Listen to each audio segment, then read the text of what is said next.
on the field for that game as our next guest here as we welcome in Carter Rice. Carter, congrats on the week here, man. ACC champ. You get drafted last night in the PLL. You must be riding kind of high right now, huh? Yeah, thank you. I appreciate it. It's pretty exciting.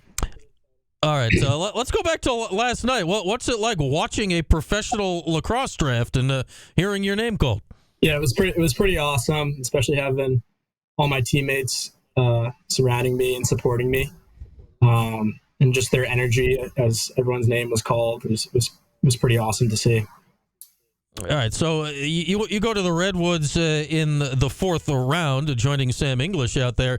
The GM of them is your teammate's dad, right? Joe Spallina is their GM. You go after a pick after the defensive coordinator of your team works for the Boston Cannons and John O'Derna. It's kind of weird, right, this lacrosse stuff where it feels like no matter what happens, you're going to know somebody here, know somebody there. Yeah, it's pretty cool. The lacrosse community is pretty tight-knit, and it's pretty cool to just have connections like that.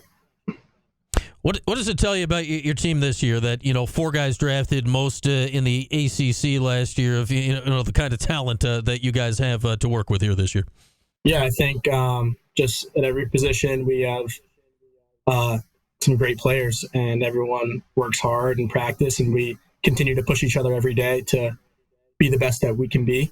And I think just the competition in practice just helps so much, just having so many great players and great Dodgers and great athletes.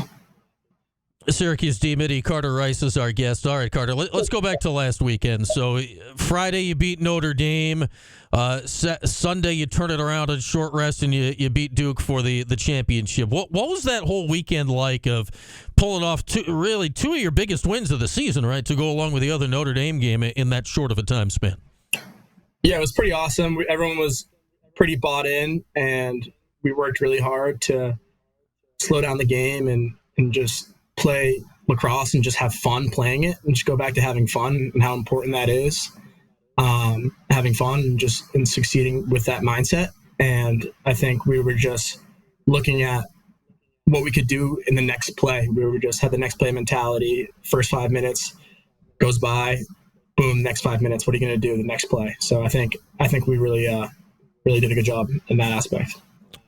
We heard Michael Grace kind of got you guys together last week and talked about the idea of having fun, right? He's won multiple national championships when he was at RIT. What did that kind of message coming from Mike do for you guys?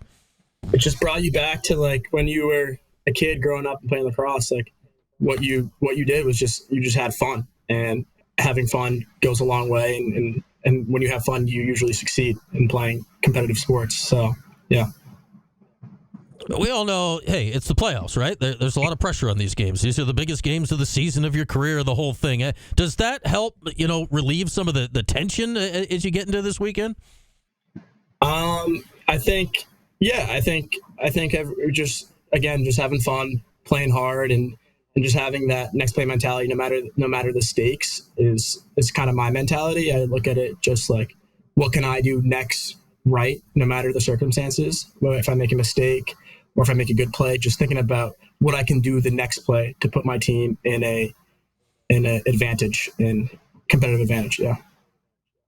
Carter Rice is with us, one of the short stick defensive middies for the Orange, the main short stick defensive midi for the Orange this year. So we just had Paul Carcaterra on Carter, and I asked Carter, all right, give me one question to ask Carter. What do you want to know? And he wants to know this. How many miles have you run this year in games? Do you know, you wear these GPS trackers that track all this stuff? Do you have any clue how much you've run over the course of the season? I don't know the exact data, but definitely just going to the ice baths and recovering after running a lot has helped a lot, and it kept me fresh for each game and clearing the ball and playing long, hard defensive possessions. So I don't know the exact numbers though, but yeah, it's definitely it's been a long year, and this is a point of the year where body care and recovery is so important. So just taking that into consideration more and more every day as the season goes on is definitely something that's huge for me. Yeah, I don't know how much of the data goes into like you specifically in the recovery, or if the trainers use it. Like, but you know that you're out there running all day long. Like, you know the deal with the game. How hard is it to keep your body up to the level it needs to be here as you get into the last month of the year?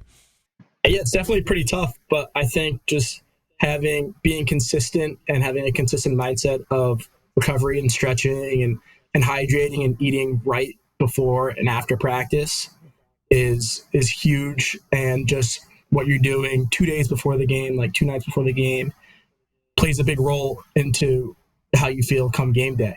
And I think just having all those controller variables like sleep, hydration, and nutrition, just doing those 3 things, I think it puts you in a fresh mindset body wise. I think your position, Carter, is so fascinating because, you know, a lot of focus goes into the game. It's like, all right, where's the top attackman? Where's the top defenseman? What's that matchup going to be? But you know what it is? Like, game plan every week, every team is trying to be like, where are the short sticks and how can we take advantage of that, not having to go against a long stick defender? How do you guys handle that at your position when you know almost all the game plans are like specifically designed to attack you guys? Yeah, it's definitely a lot of hard work, and I think just having, again, the next play mentality. There are gonna be times where you might make a mistake on the ball or off the ball, just because you're in so many positions when the offense is attacking. So when you make a mistake, not dwelling on that and just looking at the next play and just playing your angles right and being connected within the defense and communicating and doing everything you can to put yourself in the defense to have success and have stops and clears and stops and clears. I just think, just looking at the next play is just huge, and just having a fresh mind after you make a mistake and not dwelling on that mistake and compounding mistakes after you make one, because as a short stick, you're bound to make one mistake in a game at some point. Yeah, it's pretty hard to get through a full 60 minutes without doing that in your position with the volume of guys you have to guard. I think the key word in there you mentioned, Carter, was communication. The best lacrosse defenses are always great communicating defenses. Who is driving the communication for your defense? Is it your goalie, Jimmy McCool? Is it coming from John O'Dearney on the sideline? Like, who in your group is leading the way in that regard? I think it's more not even just communication, it's more conversation. We're just having a conversation out there. Everyone is on the same page. We're connected as a defense. I couldn't look at one person that say it's just significantly louder than everyone else. I think we're just all conversating and communicating in a great manner. Yeah, we know it's the goalie's job, literally, because they get the best view of the whole thing. Obviously, the goal is to keep the ball away from them, right? What is Jimmy's communication style with you guys out on the field? Yeah, Jimmy's definitely really vocal. He's a competitor, and he plays with passion. And seeing him play with that passion, make dives on a end line shot, just makes you want to grind for him, and makes you want him to see the best shots possible for him to save. And I just love playing with him because he plays with so much passion and energy, and everyone respects him for that. Yeah, lax goalies, Carter, are notoriously weird, right? Like they're always the guy on the team Jimmy's a cool guy. All right, we don't have any weird Jimmy stories, like not goalie's got a screw loose, something like that. He's pretty nonchalant. He's chill. All right. Yeah, usually that's what you get with the goalie situation. Because usually you kind of have to have a screw loose, right, to stand there and have people shoot 100-mile-an-hour balls of rubber at you, right? Yeah. Yes. Yeah.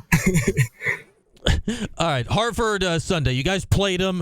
That game in itself was weird, right? When you go back, you look at the stats, and it's confusing how the result came about. How much are you guys going back and looking in that game? Is it a clean slate this time around? How much do you lean on the first meeting to prepare for Sunday?